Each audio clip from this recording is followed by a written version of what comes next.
Ekoprint Kampus Sakbeta terletak di Kampus Sakbeta, Dusun Amas Sangeng, Desa Pising, Kecamatan Donri, Kabupaten Sopeng, Sulawesi Selatan. Pengelola Ekoprint Kampus Sakbeta ini adalah Ibu Musdalifah Riwayati Mustafa dan Ibu Hasnah. Narasumber kita yaitu Ibu Musdalifah Riwayati Mustafa yang biasa dipanggil dengan Ibu Ipa. Adapun tugas dari dosen kami yaitu dengan mata kuliah multimedia, tugas akhir kami atau final kami yang dimana disuruh membuat video dokumenter. Nah, yang kami pilih untuk video dokumenter ini yaitu pada saat proses pembuatan Ekoprint. Nah, untuk adapun pertanyaan yang kami sudah sediakan, yang pertama, sejarah awal berdirinya galeri Ekoprint ini. Sebenarnya ini Ekoprint yang berawal dari terbentuknya Kampung Sakbeta, yaitu pada akhir Desember 2018. Nah, waktu itu kan produksi sutra di Sopeng kan menurun. Nah, jadi ada programnya Pak Bupati bagaimana kita mengembalikan kejayaan sutra Sopeng. Nah, jadi waktu itu Pak Bupati bentuklah Kampung Sakbeta. Diberilah kami di sini juga bibit ulat gratis selama 5 tahun. Nah, tapi Pak Bupati berharap tidak hanya sampai benang sutra saja, kan selama ini hanya sampai benang sutra ya. Kemudian kita kirim ke Wajo. Nah, Wajo yang terkenal dengan sutranya. Nah, Pak Bupati berharap bagaimana kita juga banyak memproduksi kain. Nah, kemudian kita pelatihan menenun. Nah, pelatihan menenun ini kita hanya bisa memproduksi kain sutra polos warna putih. Di pasaran tidak ada pembelinya. Nah, kan dia sifatnya bercorak. Kemudian Pak Nurdin, ketua Kampung Sakbeta itu dia kirim kain sutra polos itu ke Jawa untuk dibatik. Nah, itu kita di pembatikan Solo, yang pembatikannya Kesultanan di sana ya. Nah, sampai di sini ongkos membatik itu tinggi. Dalam 2 meter itu kita bisanya jual 2 juta lebih. Nah, yang beli siapa? Nah, kemudian saya dan Ibu Hasna mencari-cari di internet bagaimana memproses apakah itu printing atau membatik atau bagaimana ya yang bisa kami lakukan di sini tanpa harus pergi ke Jawa. Nah, kemudian saya menemukan yang katanya adalah Ekoprint. Saya belajar dengan Ibu Hasna waktu itu sampai ada beberapa puluh meter ya yang gagal karena kan kita tidak otodidak, tidak menggunakan guru ya, pelatih tidak, kita otodidak. Nah, akhirnya berhasil ya sampai sekarang gitu. Bisa Bu dijelaskan proses pembuatannya, alat-alat yang dibutuhkan? Alat dan bahan ya. Iya. Alat yang dibutuhkan itu sederhana sekali. Dia cuman tukusan, terus baskom, panci. Nah, panci itu gunanya untuk merebus satu pewarna. Satu warnanya itu kita dari alam juga seperti kunyit, secang ya, secang, batang nangka. Nah, itu menghasilkan warna. Terus untuk motifnya sendiri dari daun-daunan.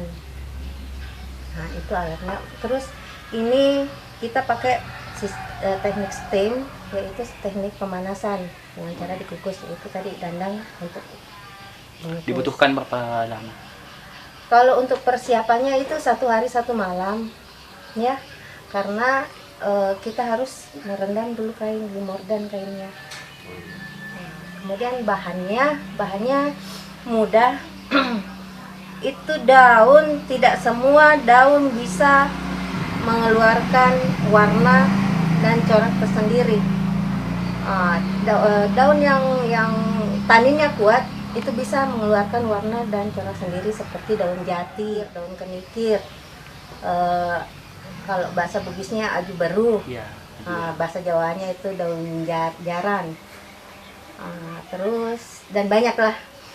Kemudian daun yang tidak bisa mengeluarkan corak dan warna tersendiri itu bukan berarti tidak bisa dipergunakan, bisa, tetapi dengan treatment berarti dengan perlakuan. Perlakuannya itu apakah direndam dengan cuka, direndam dengan tawas, atau direndam dengan karat besi. Kalau tidak dengan treatment, kainnya yang di treatment yaitu dengan direndam dengan larutan karat besi. Jadi itu kayak paku-paku atau besi yang berkarat, kita rendam sehari semalam. Terus airnya yang di atas itu kita saring, kita ambil larutan jernihnya, baru Ini kita yang rendam. dipakai? Iya, ini. Kayak gitu. Ini Bu, jenis kainnya jenis kain apa? Ini viscose dobi. Karena kalau kain sutra itu kemarin kayak begini ya. Kayak begini kita jual itu 400.000 per meter. Walaupun ada yang beli, tetapi kalangan tertentu saja. Kalangan menengah ke bawah kan juga pengen toh. Jadi kita cari kain yang sama dengan sutra, tetapi harganya di bawah. Jadi Kualitasnya saya beda. beda, jelas beda. Ini dia mengandung polyester, tetapi kalau di tempat lain biasa juga bilang sutra. Jadi harus hati-hati.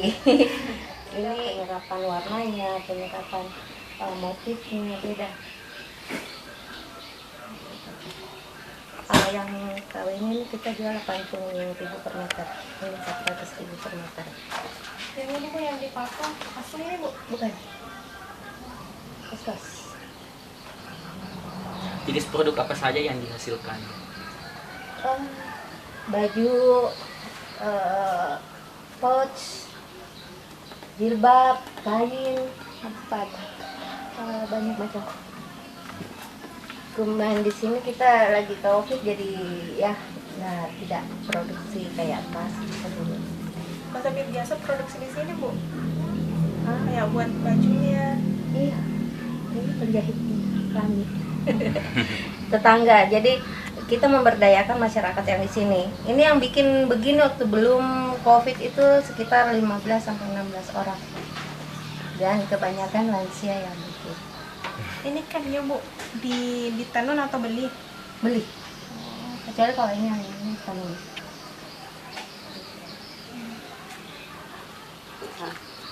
Proses pembuatan?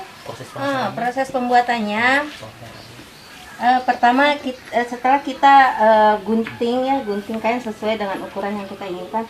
Ini maksimal itu untuk saya ya, untuk ukuran saya. Nggak tahu di tempat lain mungkin bisa lebih. Kami hanya bisa produksi 5 meter. 5 meter itu gulungnya sudah tebal sekali, jadi kalau dikukus itu bagian dalamnya kan tidak terkena panas dengan maksimal toh. Kami di sini maksimalnya 5 meter. Tapi untuk produksi yang dijual itu 2,5 meter atau 2 meter. Kayak ini 2 meter ya. Setelah kita potong kain, kita mordan dulu kainnya selama 7 sampai 24 jam. Itu mordan kain dengan cara merendam kain di larutan tawas atau larutan cuka. Itu gunanya untuk membuka pori-pori kain. Jadi pori-pori kain terbuka. Ini kan rapat ya, terbuka. Setelah itu kita angin-anginkan. Kemudian kita pergunakan larutan larutan karat besi pada saat mau dipakai. Kayak ini. Itu berbau karat besi ya. Oh iya. Setelah ini Kemudian kita peras atau bisa juga diangin-anginkan, yang penting sudah tidak menetes air di kain. Kayak begini lembab ya. Lembab. Tapi tidak sampai keringnya juga, Bu. Tidak sampai kering, jangan sampai kering. Dia harus dalam keadaan lembab. Nah, kemudian kita tata daun di atasnya.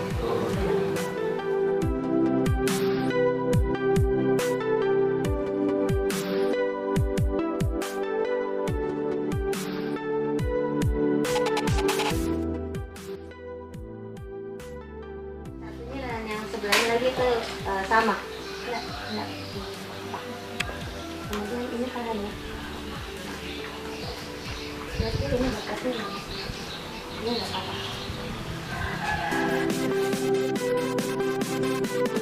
Proses pembuatan motif pada ekoprint langkah-langkahnya yaitu bentangkan kain yang sudah di treatment, kemudian kain dibagi menjadi dua sisi.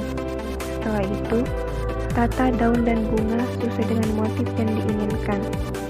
Setelah selesai, lipat kain tersebut, kemudian bungkus menggunakan plastik.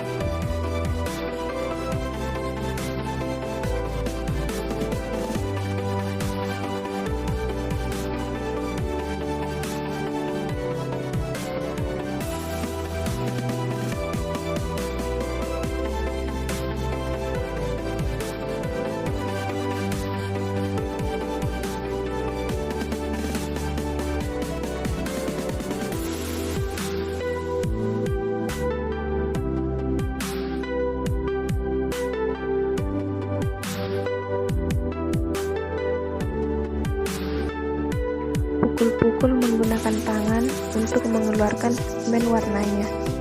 Setelah selesai dipukul-pukul, gulung menjadi bagian yang lebih kecil dengan tetap mempertahankan posisi daun agar tidak bergerak.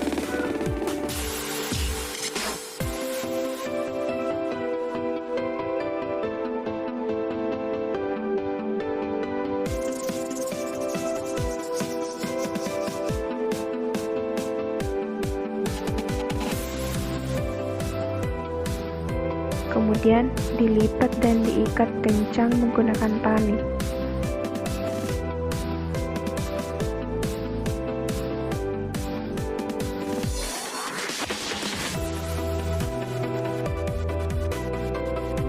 Selanjutnya, dikukus sekitar 1 atau 2 jam. Sambil menunggu dikukus, mari kita melihat ke galeri.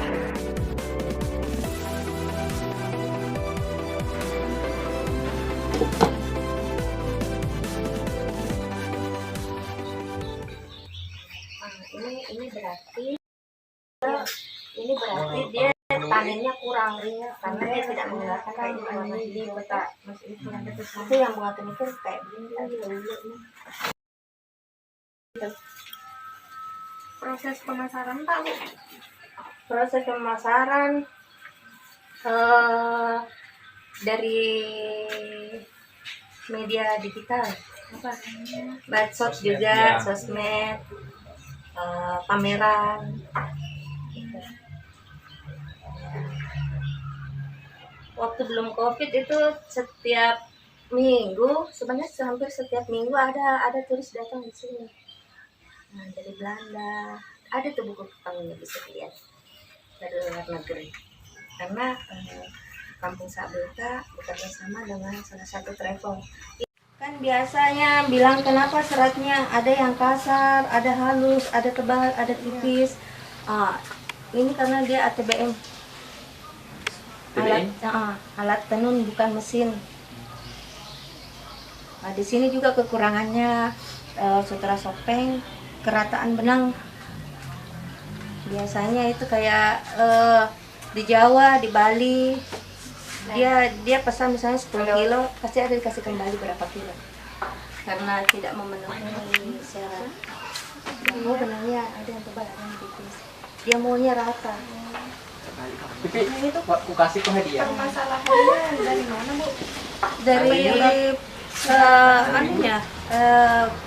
pemintalnya. Tidak, Pemintalannya, alat pemintalannya itu ada yang kayak piringan kecil itu yang membentuk ketebalan benang itu tidak bagus. Ada sih tapi agak mahal harganya. Ini caranya. Ini tuh seratnya beda sama yang ini. Ini Bu warna putih. Kok bisa? Itu makanya Ecoprint itu dia eksklusif, artinya tidak bisa sama, tidak ada samanya. Walaupun kita bikin baju seragam, pasti warnanya, motifnya itu beda. Karena setiap kita bikin, kita saja yang sudah pengalaman bikin, asalkan buka bungkusan pakai wow, wow, padahal sudah berkali-kali. Nah ini terbalik. Yang tadi dibuat Bu yang begini di polos. Ya, Kalau begini diwarnai dulu? diwarnai.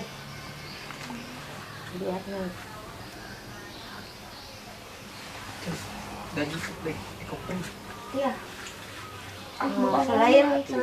Selain tadinya di kain sutra dan di kain yang KW-nya sutra, kita juga bikin di bahan lain seperti kulit kambing, kulit domba, kulit sapi, dan kertas. Ini kulit sapi, bukan? Ini kulit domba. Kulit kambing begini tebal. Kulit sapi gagal. Setelah jadi Ecoprint ini dibawa ke pabrik sepatu. Dibikin sepatu. Kalau dari sini toh, dari benang begini, dia diurai satu-satu baru dikasih masuk di jarum seperti jarum benang yang kayak sisirnya itu dia digulung kembali dengan beberapa hitungan. Jadi prosesnya memang sekali. Pantas mahal Ibu. Ya, setelah digulung berapa gulungan dengan hitungan yang sudah ditentukan, baru dicelup di pewarna. Kenapa kadang sabit tidak boleh dicuci? Iya. Iya, dan Luar ini biasa. sampai cuci. Iya. Nah, itu sebenarnya salah, Mitos. mitos. Karena benang yang di benang tekstil dengan benang serat alam itu dia perlakuannya berbeda. Pewarnaan sutra di benang tekstil itu dia tidak bisa menyerap, berarti kalau dibaca akan keluar. Begitu juga sebaliknya, pewarnaan tekstil dia di benang serat alam atau kayak di sutra dia tidak akan menyerap juga. Jadi kalau ada sutra yang luntur, berarti ada serat campurannya.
jangka waktunya 3 sampai 7 hari. Itu namanya proses oksidasi. Jadi biar tambah menyerap warna sama motifnya ya. Nah, setelah 7 hari kemudian kita kunci, itu istilahnya difiksasi. Namanya difiksasi itu dikunci biar dia tidak luntur ketika dicuci nanti. Bisa dengan sisa rendaman air tawas tadi ya, yang waktunya proses mordan, itu bisa dengan cuka, dengan tawas, dengan karat besi. Tapi kalau dengan larutan karat besi dia akan menjadi lebih hitam motifnya.